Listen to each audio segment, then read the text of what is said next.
So, Woody, what are some of the things you deal with as county commissioner that your constituents don't typically see? Well, Charlotte, I appreciate the opportunity to talk to you and your classmates and other folks that go to UNCW. I love it there. My dad graduated from UNCW, and it's a part of this community, so it's an honor to be part of this program. And I'll say that in general, most people don't really pay much attention to what we do because they're living their lives. They're going to their jobs or raising their kids or going to practices and church events. Of course.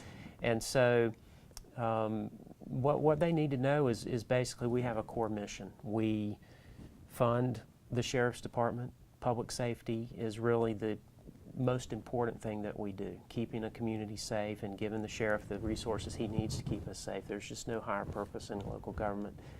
We fund the local school system, build the buildings, and help fund teacher supplements and things like that.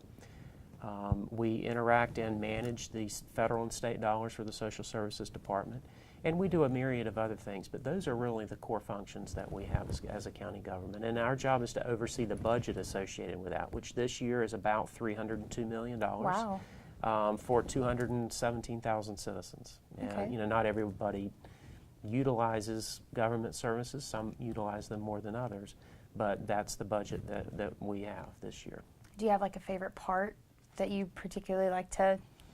Yeah, I have a favorite part and I have some least favorite parts. The favorite part that I enjoy is policy. I really enjoy meeting with our staff and our peers in the school system or the city council, for example, comparing notes and trying to find efficiencies, trying to adopt policies, whether it's budgeting or schools or the career technical education, for example, whatever it might be, economic development up the 421 corridor, discussing policies. How are we going to fund things? So what is our future going to look like 5 and 10 and 15 years from now?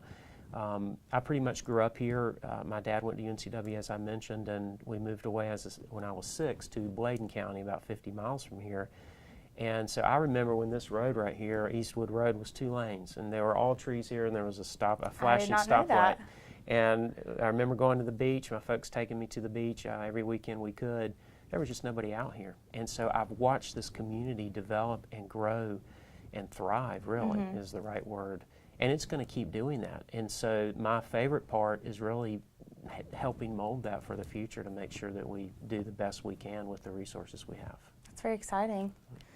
So what are some of your goals coming into office?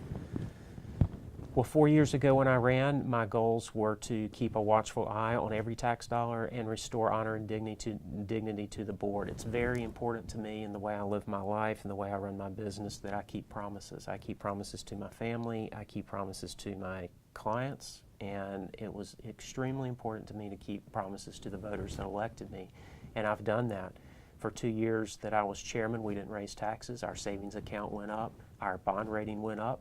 And the last 2 years, you've seen some failed leadership where you've had taxes skyrocket, our savings account go down. And so really, I want to make the promise again that we're going to restore leadership and honor to this board, and we're going to do it in the right way. And so 4 years ago, we were going through some troubled times with a commissioner that was going through some personal issues, and we're thankful that we've got 5 fully functioning commissioners now to do the people's business. Of course, and promises are very important to voters. We love to look out for those. You're right. Are there any accomplishments that you are particularly proud of or anything? I mean, not personal accomplishments on the board because you govern with, other people and you deliberate as a body, not really as an individual. I will say that it was important to me, we touched on it a minute ago, to have fiscal priorities. And right. To your viewers, to young people at the university, what does that mean? Well, I'll tell you exactly what it means. It means that we have finite resources. We have money coming in from property taxes and sales tax. Every time you guys go out and buy a hamburger or buy a bar of soap at the store or whatever, you're paying taxes on it, and we get a part of those sales taxes. The apartments and homes that you own or live in, property taxes are collected on it. And that money comes to us. And so it was very important to me that we have the highest credit rating we could and that we were stewards over that money. So when I came in, I led the charge to have fiscal policies, written documents, written policies as to what our savings account is going to be, how we're going to approach our cash management, how much debt we're going to accumulate, things like that. And I led that charge and was very proud that we still have those policies. They do need to be revisited from time to time, but that's an accomplishment that I think I'm probably most proud of. It's good. It's always good to be proud of yourself for the little Yeah, things it and the is, big it things, is. of But course. a lot of people helped and made the decision ultimately, but Right. I was proud to sort of lead that charge. That's awesome. So can you tell me about some of the challenges of the campaigning process in New Hanover County?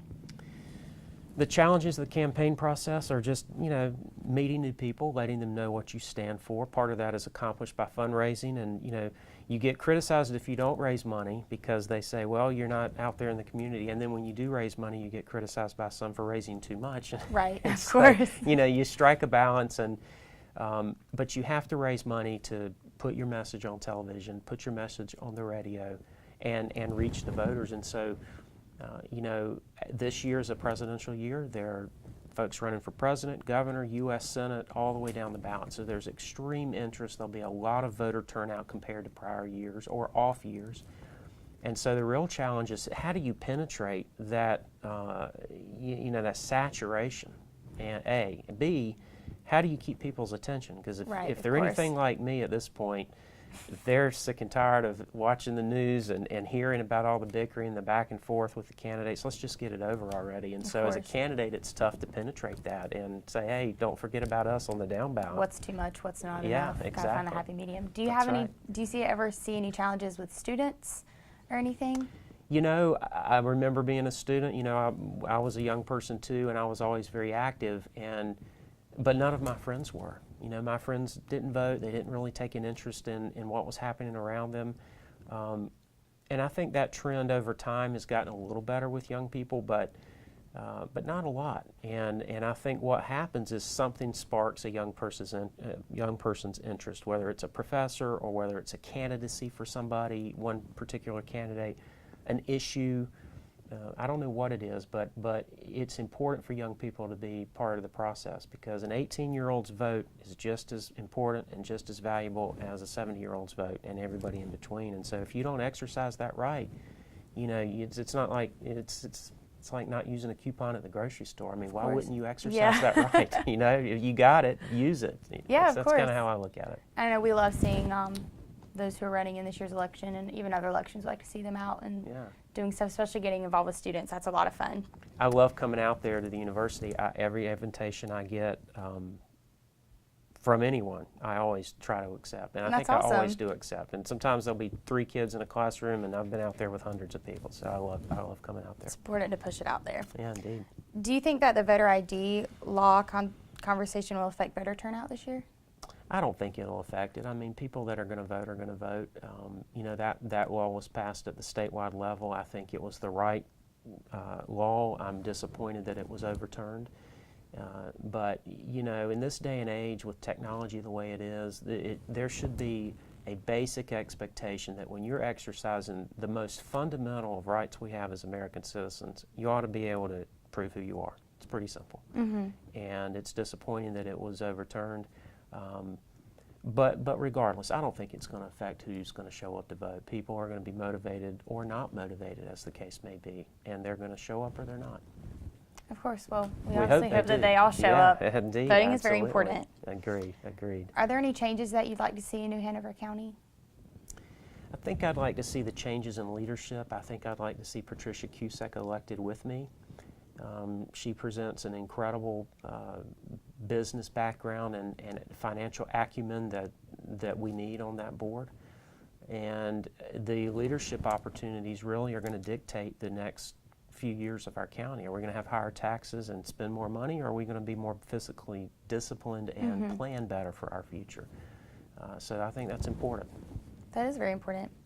How do you think New Hanover County and the state of North Carolina could more effectively get a younger audience involved in local politics? Not take it for granted.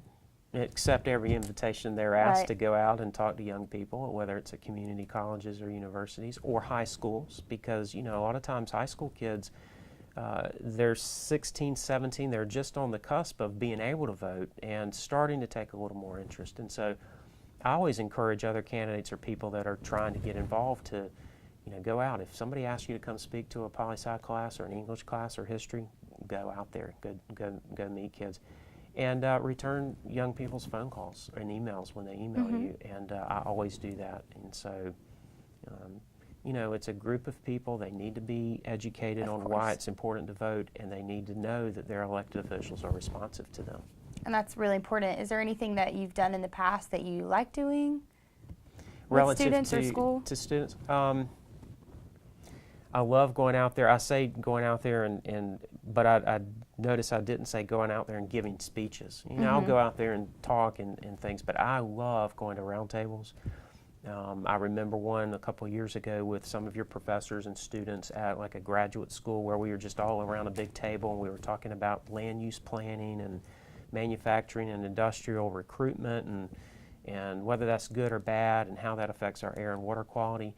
And there were no speeches. It was just, what are the best policies? What do you think? What do you think? What do we all think? And that's fun for me to compare notes and have an open mind. And invariably, I learn something from that, and I'm influenced by that on how I think about things. Because the last thing you can do as an elected official is just think you take an oath of office and then, well, I've got all the answers. I know everything, because that's not the way it works. Right. And you don't know anything unless you research and listen. You got two ears and one mouth for a reason.